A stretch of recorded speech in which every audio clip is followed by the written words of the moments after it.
আমি জানি না কে কিভাবে নিউজটা নিচ্ছেন, তবে আমি ব্যক্তিগত জায়গা থেকে আমি এটাকে সহমত পোষণ করছি। আমাদের বাংলাদেশের হাজার হাজার না লক্ষ লক্ষ মানুষ সৌদিতে কর্মরত আছেন, আপনারা সাবধানে থাকবেন। এই লড়াইটা ভাই ভিন্ন জায়গা থেকে। আমি মনে করি মক্কা এবং মদিনা ছাড়া ইরানের দ্বারা যদি সম্ভব হয় সৌদির সবগুলা তেল ক্ষেত্রকে জয় বাংলা করে দেওয়া উচিত। কেন? এই তেল বিক্রির টাকা দিয়া সৌদি যে পয়সাটা কামায় সেই পয়সাটা দিয়ে কি করে?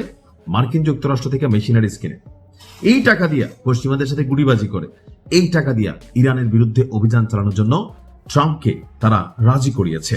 আর আজকে যখন ইরানের সর্বোচ্চ নেতা মৃত্যুর পর সরাসরি ইরান অ্যাকশন নিল সৌদির মেরুদণ্ড কি? তেল নির্ভর অর্থনীতি। আর এই তেলের যেটা প্রধান হাব আরামকো, একটা well established oil company, Bangladesh সহ সারা পৃথিবীর অনেক মানুষ এই কোম্পানিটাতে কাজ করেন। আর সৌদি আরামকোর সেই তেল শোধনাগারে এবার অভিযান চালিয়েছে ইরানের সাহসী যোদ্ধারা। সৌদি আরামকোর রাস তানুরা তেল শোধনাগার, যে সৌদি আরামকোর যে তেল শোধনাগারগুলো আছে সবচেয়ে বড় আকারের এবং কি যথেষ্ট পরিমাণ আর্নিংয়েবল, মানে অর্থনৈতিকভাবে যথেষ্ট লাভজনক হচ্ছে এই রাস তানুরা নামক তেল শোধনাগার। সেখানেই অভিযান চালিয়েছে, হামলা চালিয়েছে আপনার কি বলা হয় যে ইরান। তো হামলার পর কিছু ছবি আপনারা দেখছেন, আমরা তো ছবি দেখাতে পারি নাই। তো এই হামলার পর সাময়িকভাবে এই তেল শোধনাগারের কার্যক্রম বন্ধ করে দিয়েছে সৌদি সরকার। এই তথ্য জানিয়েছে মার্কিন গণমাধ্যম ব্লুমবার্গ।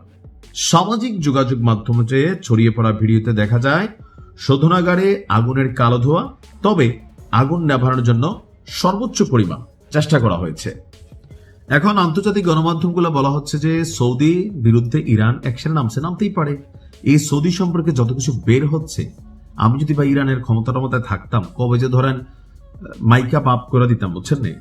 রাস তানুরা হচ্ছে বিশ্বের অন্যতম বৃহত্তর তেল শোধনাগার এবং রপ্তানিকারকদের মধ্যে একটি। হামলার পর সতর্কতা স্বরূপ শোধনাগারের সকল কার্যক্রম স্থগিত করা হয়েছে।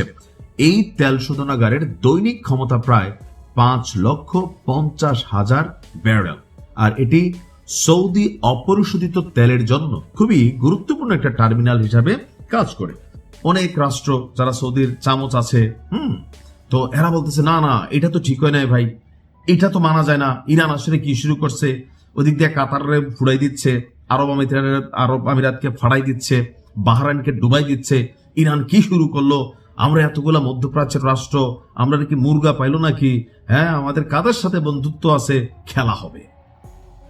ভাই এই মুহূর্তে ইরান হচ্ছে আহত সিংহ। জানেন তো গল্পটা?